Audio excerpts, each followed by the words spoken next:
कीजे निज पद देत है। और जिस पर प्रसन्न हो गए, विभीषण के ऊपर खुश हो गए, उसको क्या मिला?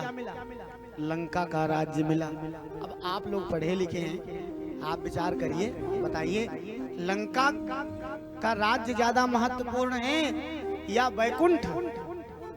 वैकुंठ ज्यादा महत्वपूर्ण है। तो फायदे में कौन रहा, विभीषण की रावण? अरे बेचारे विभीषण को तो लंका मिली और रावण को तो वैकुंठ मिल गया। इसलिए अधाधुंध दरबार है, रहुरे दास निसंग। भगवान का दरबार अधाधुंध चलता है। वहां किसी के साथ ये नहीं जिसने जितना पुण्य किया उसको उतना ही मिलेगा, ऐसा नहीं है। ये तो यहाँ दुकानदारी चलती है, जितने पैसे दोगे उतना ही सामान मिलेगा, जितने का रिचार्ज कराओगे उतना ही डाटा पाओगे मोबाइल में। रिचार्ज खत्म, इनकमिंग आउटगोइंग बंद। हाँ, एक दो दिन चला देते, वो भी एहसान कर देते हैं, बार बार बताते हैं 2 दिन में बंद कर देंगे, आपकी आउटगोइंग इनकमिंग सब बंद हो जाएगी। लेकिन परमात्मा के यहाँ ये नहीं है। जो एक बार राम कहता है, जो 1000 बार राम कहता है, हो सकता है एक बार कहने वाले को ज्यादा फल मिल जाए तो 1000 बार कहने वाले को कम मिले, कोई जरूरी नहीं।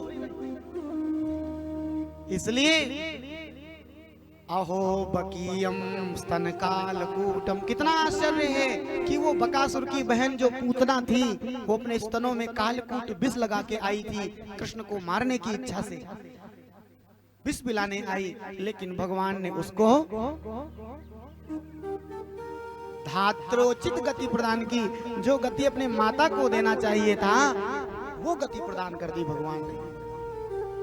कम्वा दयालु शरणम ब्रजेम, कौन ऐसा होगा जो दयालु भगवान की शरण में नहीं जाएगा। अस स्वभाव कहूं सुनो न देखो, कहीं खगेश रघुपति सम लेखो। संसार में ऐसा स्वभाव किसी का नहीं है। निर्वाण दायक क्रोध जाकर, जिसका क्रोध भी परम पद प्रदान कर देता हो, निर्वाण प्रदान कर देता हो। इसलिए भगवान की शरण में अवश्य जाना चाहिए। जैसे ही यह बात सुनी, सुखदेव जी उठ के खड़े हो गए। भाई बड़ा सुंदर तुमने श्लोक सुनाया, क्या अर्थ है ये, कहां से आप लेकर के आए हो ऐसे श्लोक, और सुनाओ। उस शिष्य ने कहा, भैया हमारे पास 1-2 श्लोक हैं, और अगर ज्यादा आपको सुनना है तो मेरे गुरुदेव के पास चलो। कौन है तुम्हारे गुरुदेव? बोले मेरे गुरुदेव का नाम है श्री कृष्ण द्वैपायन वेद व्यास। उनके पास 18,000 ऐसे श्लोक हैं। व्यास जी के नाम को सुन करके सुखदेव जी महाराज परम प्रसन्न हो गए और पुनः लौट करके अपने पिताजी के पास आ गए, व्यास के पास आए। तो भागवत के निर्माण से पूर्व जो बालक घर से चला गया था, भागवत के निर्माण के बाद वो बालक फिर से घर में वापस आ गया। आज चरणों पे प्रणाम करके सुखदेव जी ने कहा, पिताजी मुझे भागवत का अध्ययन कराइए। और तब श्री वेद व्यास जी ने अपने पुत्र सुखदेव को भागवत कथा का अध्ययन कराया। और फिर इन्हीं श्री सुखदेव जी ने राजा परीक्षित को गंगा के तट पर श्रीमद् भागवत का अध्ययन कराया, श्रवण कराया। सूत जी महाराज ने कहा, ये परीक्षित महाराज कौन थे और इन्होंने कथा क्यों सुनी? गंगा के तट पर कोई विशेष उनके जीवन की घटना हो तो हमें अवश्य सुनाइए। गूढ़ो तत्व न साधु दुरावई, आरत अधिकारी जहाँ पावई। गूढ़ से गूढ़ तत्व भी विद्वान लोग सुना देते हैं, समझा देते हैं, जब देखते हैं कि सुनने वाला आर्त अधिकारी सुनाने योग्य है। सूत जी महाराज कहते हैं, सौनक जी सुनो। यदा मृधे कौरव सृंजयानाम, वीरेश्वतो वीर गतिम गतेषु, वृकोदराविद्ध गदाभिमर्श, भग्नो रुदंडे धृतराष्ट्रपुत्रे। जिस समय कौरव और पांडवों में भयानक युद्ध हुआ, पांडवों का पक्ष भगवान ने लिया क्योंकि पांडव धर्मात्मा थे, धर्म की बात को मानते थे। और ब्रकोदर माने भीम ने अपनी भीषण गदा से दुर्योधन की जंघाओं को तोड़ दिया, उनके 99 भाइयों को धराशायी कर दिया, महाभारत का युद्ध जीत लिया। उस स्थिति में दुर्योधन पड़ा है उस युद्ध के मैदान में, और रात्रि काल की वेला थी। द्रोणाचार्य का पुत्र अश्वत्थामा और कृपाचार्य वहां पर जाते हैं। दुर्योधन ने देखा, रोने लगा।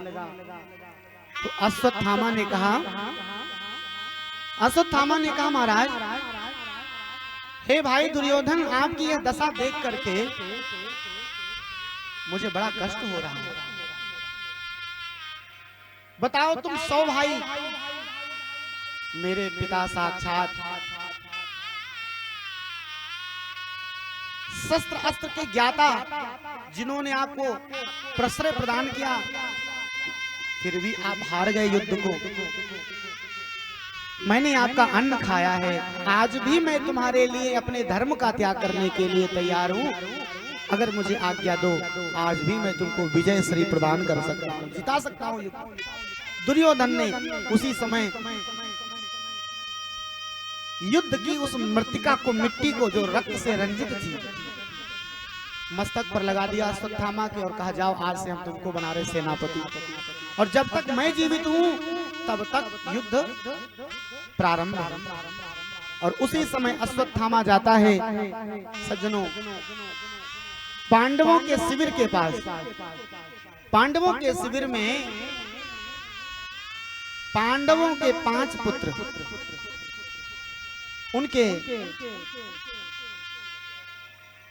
पलंग पर विश्राम कर रहे थे। और भगवान श्री कृष्ण तो सब कुछ पहले से जान गए, क्योंकि भगवान अपने भक्तों की हर प्रकार से रक्षा करते हैं। गीता में कहते हैं ना, सकृत एव प्रपन्नाय तवास्मीति च याचते, अभयं सर्वभूतेभ्यो ददामि तद्व्रतं मम। भगवान कहते हैं, जब कोई व्यक्ति मेरी शरण में आके हाथ जोड़ के ये कह देता है, प्रभु मैं आपकी शरण में हूँ, मैं आपके शरण में आया हूँ, मेरी रक्षा करो, एक बार भी जब कोई यह कह देता है, तो भगवान कहते हैं फिर तो मैं उसको समस्त पापों से छुटकारा प्रदान कर देता हूँ। उसका योग और क्षेम, योग क्षेमम वहां में हम, उसका योग क्षेम मैं देखता हूँ, उसको चिंता करने की जरूरत पड़ती ही नहीं। पांडवों ने अपना जीवन भगवान कृष्ण को समर्पित किया था,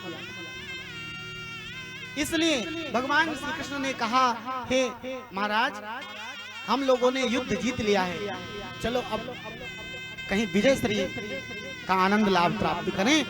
और फिर कृष्ण उन पांडवों को लेकर के ओघवती नदी के तट पर गए। कौन सी नदी? ओघवती। वहां जाकर के कुछ अनुष्ठान करने लगे, उत्सव मनाने लगे। इधर 5 पांडव, इनके 5 पुत्र थे। भीम के पुत्र युधिष्ठिर के पुत्र का नाम था प्रतिविंध्य, भीम के पुत्र का नाम था सुतसोम, अर्जुन के पुत्र का नाम था श्रुतकीर्ति, नकुल के पुत्र का नाम था शतानीक, और सहदेव के पुत्र का नाम था श्रुतकर्मा। ये 5 पुत्र अपने पिता के ही पलंग पर आकर के लेट गए, विश्राम करने लगे। अश्वत्थामा अर्धरात्रि में गया और जा करके सोते हुए बालकों को अंधेरे में देख नहीं पाया, उन बालकों के ही सिर काट लिए, बाल हत्या कर दी। बालकों की हत्या करने के कारण बाल हत्यारा बना, आतताई बन गया और वहां से भागा। जैसे ही दुर्योधन के पास पहुंचा, दुर्योधन ने देखा, अरे ये तो तुमने मेरे कुल के बालकों की हत्या कर दी। मुझे इन बालकों से कोई द्वेष ईर्ष्या नहीं थी, मुझे द्रोह तो पांडवों से था। और इस प्रकार हर्ष और शोक में दुर्योधन ने अपने प्राण त्याग दिए। दुर्योधन ने जब प्राण त्यागे, अश्वत्थामा डर गया, भयभीत हो गया और वहां से भागा। भगवान श्री कृष्ण इधर प्रातः काल जब आए तो क्या देखा? माता शिशूनां निधनं सुतानां निशम्य घोरम परितप्यमाना। द्रौपदी अपने बालकों के शवों को देख करके करुण क्रंदन करने लगी, विलाप करने लगी। अर्जुन ने कहा क्या बात है? जैसे देखा पांचों पुत्रों को तो रोने लगे। सांत्वना दी अपनी पत्नी को और कहा कि हे देवी, जिसने भी मेरे बालकों की हत्या की है, सायंकाल पर्यंत मैं उसको लाके तुम्हारे चरणों में अवश्य पटकूंगा, अवश्य दंडित करूंगा, तुम शांत हो जाओ। सांत्वना देकर के अर्जुन ने श्री कृष्ण से कहा रथ लेकर के चलो प्रभु। और भगवान श्री कृष्ण अर्जुन को रथ में बिठा करके उसी मार्ग पर लेकर के गए जहां पर अश्वत्थामा जा रहा था। कुछ ही दूर पर अश्वत्थामा को जब देखा, अश्वत्थामा ने ब्रह्मास्त्र छोड़ दिया। और जब ब्रह्मास्त्र छोड़ा तो भगवान श्री कृष्ण से अर्जुन ने कहा प्रभु, कृष्ण कृष्ण महाबाहो भक्तानां भयंकर, त्वमेको दह्यमानानां अपवर्गोऽसि संस्कृते। हे कृष्ण, हे महाबाहु, हे भक्तानाम अभयंकर, हे भक्तों को अभय प्रदान करने वाले प्रभु, आप ही हैं जो इस संसार सागर में जल रहे, तीन ताप में जल रहे प्राणियों की रक्षा करने में सामर्थ्यवान हैं, समर्थ हैं, और कोई रक्षा नहीं कर सकता। आप ही मेरी रक्षा कीजिए। और तब भगवान श्री कृष्ण ने अर्जुन से कहा, हे अर्जुन, तुम डरते क्यों हो? तुमको डरने की आवश्यकता नहीं। जिसके रक्षक भगवान हो उसको किस बात का भय? तुम भी ब्रह्मास्त्र चला दो। तो ब्रह्मास्त्र का अनुसंधान अर्जुन ने कर दिया और फिर दोनों ब्रह्मास्त्रों को शांत किया, पकड़ लिया। अश्वत्थामा को बंदी बना करके द्रौपदी के सामने लाए। द्रौपदी ने जैसे ही अश्वत्थामा को देखा, क्या स्थिति थी अश्वत्थामा की? तथा हृतम पशुवत पाशबद्धम अवांग मुखम कर्म जुगुप्सितेन निरीक्ष्य कृष्णापकृतं गुरु सुतम वाम स्वभावा कृपया ननाम च। पशु की तरह, जैसे पशु को बांधा जाता है रस्सी में, ऐसे ही वो पशु की तरह बंधा हुआ। जैसे ही द्रौपदी ने देख, कहते हैं रावण के हम उपासक, रावण के मंदिर बना रहे, रावण की पूजा करने लगे। और पूछो तो तर्क देते हैं कि रावण में क्या बुराई थी? रावण में कोई बुराई नहीं थी। तर्क देते हैं, अरे इतना समय बीत गया, इतने कवि चले गए, अनेक ग्रंथ लिख करके हम अभी तक यही नहीं जान पाए कि गलत कौन था, रावण गलत था कि राम गलत थे। हमारे सनातन धर्म में चमत्कार की पूजा नहीं होती है, चरित्र की पूजा होती है। और यदि चमत्कार को पूजने लगेंगे तब तो रावण की पूजा उचित है, क्योंकि चमत्कार तो रावण में अधिक था। राम जी समुद्र पार करते हैं तो सेतु बनाते हैं, समुद्र पे पुल बनाते हैं, तब लंका जाते हैं। और रावण आता है चोरी करने के लिए सीता को, तो कोई सेतु का निर्माण नहीं करता, उस वक्त विमान में बैठ के आता। तो चमत्कार तो रावण में ज्यादा, लेकिन पूजा राम की ही होती है। क्यों? राम का चरित्र प्रोज्वल है, उज्जवल है। इसलिए सावधान रहना चाहिए हमारे सनातन धर्मावलंबियों को। जो अधिकृत गुरु हैं, जिन्होंने शास्त्रों का अनुशीलन किया है, जिनको धर्म का प्रवचन करने का अधिकार प्राप्त है, उनके द्वारा बताए हुए शास्त्रों के व्याख्यान को ही स्वीकार करना चाहिए। मनमाने ढंग से जो लोग व्याख्यान देते हैं उनको स्वीकार नहीं करना चाहिए। द्रौपदी ने कहा छोड़ दीजिए, मैं नहीं चाहती जो कष्ट आज मुझे मिल रहा है वो कष्ट इसकी भी माता को प्राप्त हो। मुझे पता है पुत्र शोक कितना बड़ा कष्ट होता है। और फिर मेरे 5 पुत्र समाप्त हो गए, लेकिन मेरे 5 पति हैं, और इसको यदि आप मार डालेंगे तो अपनी माता का इकलौता पुत्र है, पिता का देहांत पहले ही हो चुका है महाभारत के युद्ध में, माता किसके सहारे रहेगी? इसलिए मारोदीदस्य जननी गौतमी पति देवता यथाहं मृतवत्सार्ता रोदिम्यश्रुमुखी मुहुः। इसकी माता बहुत रोएगी, छोड़ दीजिए। जब कहा छोड़ दो, युधिष्ठिर ने कहा ठीक कहती है द्रौपदी, मुक्त कर दो बंधन से। जुगुप्सित कर्म भले ही किया है लेकिन ये ब्राह्मण है, छोड़ दीजिए। भीम ने कहा नहीं, छोड़ना मत, इसको तो समाप्त ही कर दो। अब कुछ लोग कह रहे हैं मार डालो, कुछ लोग कह रहे हैं छोड़ दो। अर्जुन कह रहे हैं मार दिया जाए कि छोड़ दिया जाए, क्या किया जाए? भगवान कृष्ण से पूछा तो कृष्ण ने कहा ब्रह्म बंधुर न हंतव्य आतताई बधारणा। ब्राह्मण कितना भी उत्सित क्यों न हो, उसकी हत्या नहीं करना चाहिए, और आतताई कोई भी हो उसको छोड़ना नहीं चाहिए। अर्जुन ने कहा प्रभु कभी कभी तो सीधी सीधी बात कर लिया करो। आप कह रहे हो आतताई को छोड़ना नहीं चाहिए, ब्राह्मण को मारना नहीं चाहिए, इसमें तो दोनों गुण विद्यमान, ये ब्राह्मण भी है आतताई भी है, बाल हत्या की है इसने। अर्जुन सहसा ज्ञाय, अचानक अर्जुन को याद आ गई, गीता में श्री कृष्ण ने कहा था संभावितस्य चा कीर्तिर्मरणात् गतिरिच्यते। संभावित कहा अपजस लाहु मरण कोटि सम दारुण दाहु। अगर सम्मानित व्यक्ति का अपमान कर दिया जाए समझ लो वो करोड़ों मौत मर गया। इसलिए अर्जुन ने क्या किया, वपनम द्रविणादानम, उस ब्राह्मण का वपन कर दिया, मस्तक से मणि निकाल ली और धक्के मार करके शिविर से बाहर धकेल दिया, अपमानित कर दिया। क्योंकि कहा गया है वपनम द्रविणादानम, ब्राह्मण का मुंडन कर देना, बालों को छिन्न भिन्न कर देना, बालों को गलत तरीके से कटिंग करा देना, वन साइड कटिंग, चौराहा बना देना, यह मृत्यु के समान है।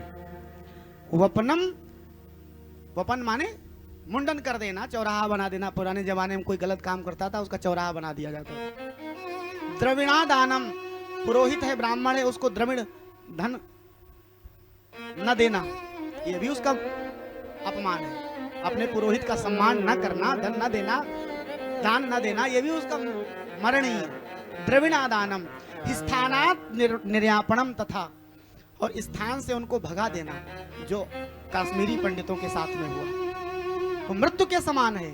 और एक मृत्यु के समान नहीं, करोड़ों मृत्यु के समान है। द्रविणादानम स्थानात् निर्यापणम तथा एष ही ब्रह्म बंधूनाम वधो नान्योस्ति दैहिकः। ब्राह्मणों का यही वध है।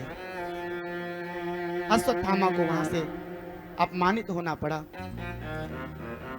इमे को पंथ पग देत खगेसा, इमे को पंथ पग देत खगेसा।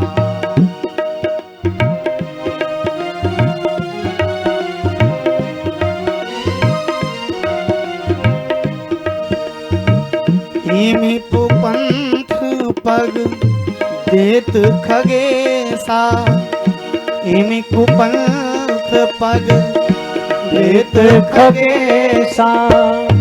रहना तेज बल बुद्धि लवलेसा, रहना तेज बल बुद्धि लवलेसा। इमी कुपंथ पग देत खगेसा, इमी कुपंथ पग।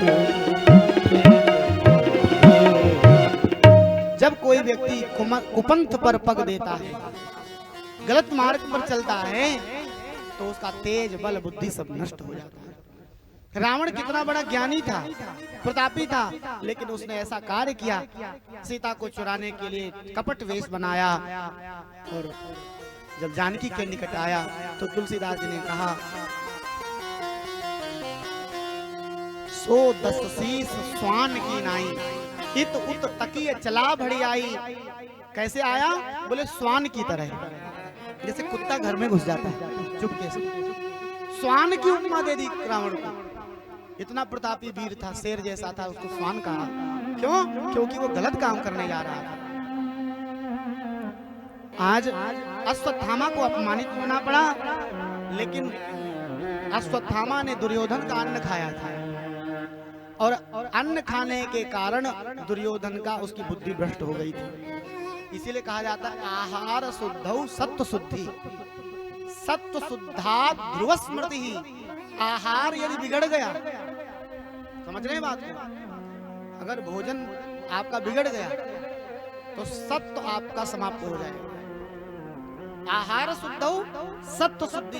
जब आहार शुद्ध होता है तो शरीर के अंदर सत्व बढ़ता है, सतोगुण की वृद्धि होती है, और जब सतोगुण बढ़ता है तो ध्रुव स्मृति ही, फिर ध्रुव स्मृति प्राप्त हो जाती है, और ध्रुव स्मृति से ही भगवान का भजन किया जा सकता है, और कोई दूसरा उपाय नहीं है। तो जब भोजन अच्छा नहीं करोगे, अशुद्ध भोजन करोगे, तो आपका मन भगवान में भजन में कभी नहीं लगेगा। गलत तरफ आप गलत और ज्यादा आपका मन जाएगा, बुराइयों की ओर ज्यादा भगेगा।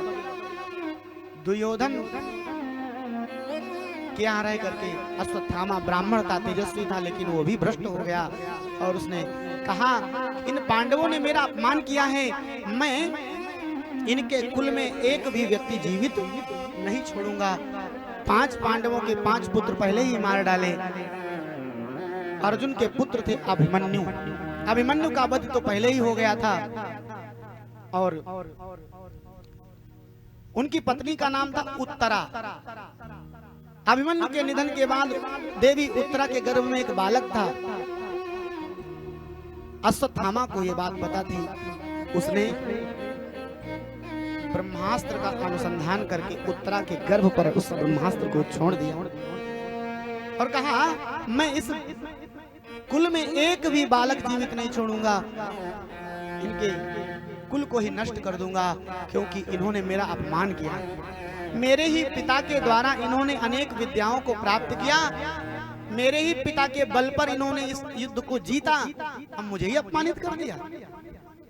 देखो कल मैंने बताया था कि जो खल होता है ना, खलऊ करे भल पाए सुसंगु और मिटे न मलिन स्वभाव अभंगु। खल व्यक्ति सुधरता नहीं, आदत एक बार कर पड़ गई फिर छूटने वाली नहीं। अश्वत्थामा ने जब ब्रह्मास्त्र का अनुसंधान किया, उत्तरा के गर्भ पर, इधर भगवान श्याम सुंदर द्वारिकापुरी जाने के लिए तैयार थे, रथ में बैठने जा रहे थे कि अब मैं अपने घर लौट जाऊं, लेकिन तब तक उत्तरा जोर जोर से पुकारने लगी भगवान को, प्रार्थना करने लगी, हे प्रभु, हे गोविंद, हे दीनबंधु, रक्षा करो, रक्षा करो। पाहि पाहि महायोगी देव देव जगतपते, नान्यम त्वद्भयं पश्ये यत्र मृत्यु परस्परम। मेरी रक्षा करो महायोगिन, हे महायोगी, देवताओं के भी देवता हैं आप ही मुझे इस ब्रह्मास्त्र से बचा सकते हैं, और मुझे भले ही ब्रह्मास्त्र जला दे मुझे चिंता नहीं, मेरे गर्भ के शिशु को बचा लीजिए, क्योंकि ये पांडु कुल का एकमात्र कुल दीपक है। अगर यह समाप्त हो गया तो पांडु कुल ही समाप्त हो जाएगा, इसलिए हे गोविंद इस बालक की रक्षा कर लीजिए।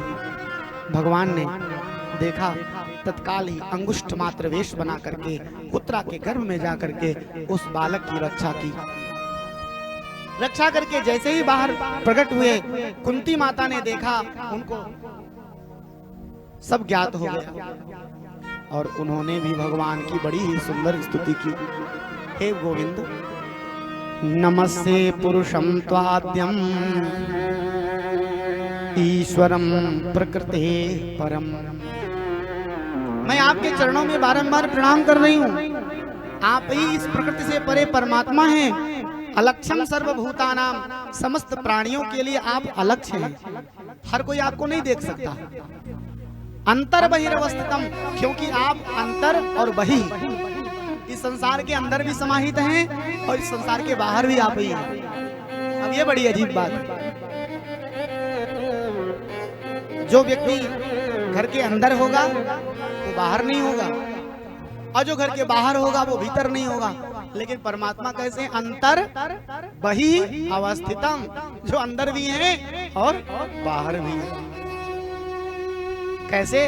बोले जैसे आकाश, आकाश जो है वो सर्वत्र समाया हुआ है। कुम्हार ने घड़ा बनाया तो घड़ा का जब निर्माण हुआ तो वो आकाश घड़े के अंदर भी है और घड़े के बाहर भी है। और जिस दिन वो घड़ा फूट जाएगा, अंदर बाहर का आकाश एक में मिल जाएगा। घड़े के बनने और बिगड़ने से आकाश में कोई फर्क नहीं पड़ता है। इसी प्रकार यह संसार घड़े की तरह है, परमात्मा आकाश की